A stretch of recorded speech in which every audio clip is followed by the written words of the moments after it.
But biggest thing is on your braces, some people put their H brace down halfway. And geometry wise,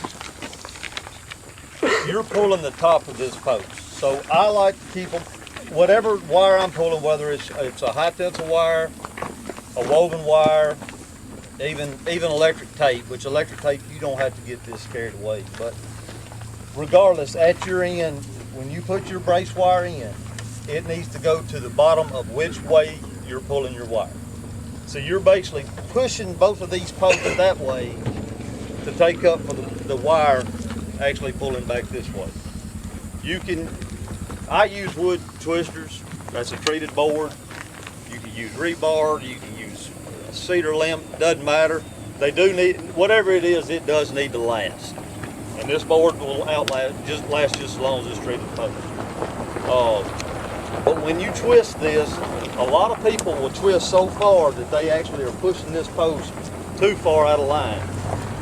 You're fencing for yourself, it probably doesn't matter if a post is out of line. But when you're doing it commercially or professionally, I guess we could say, I don't want to get it pushed too far out of line, because you cannot pull that post back.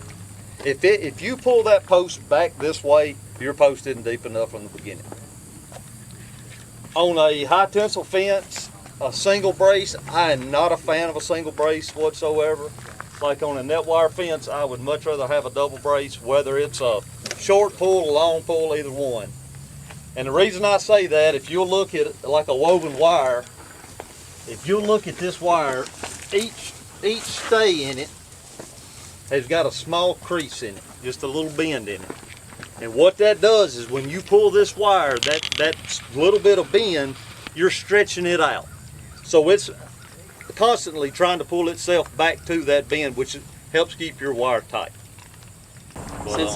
Since he's been stressing the importance of a good brace, a lot of people we see that put braces in, you can put in a great brace and twist it tight, but most people forget or don't secure the twister onto the brace. And a lot of times people put the pretty side out, so your livestock's inside, and they'll a lot of times knock this out and it'll untwist, and then you lose the strength of your brace.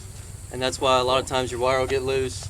We put a piece of wire over. So you can put wire over it, we put nails in them, but if you use like a piece of rebar, like we've seen, people wrap wire around them and staple the wire back to the brace. How far or how long a run do you make before you put another brace in? About 300 to 400 feet between on a straight pull.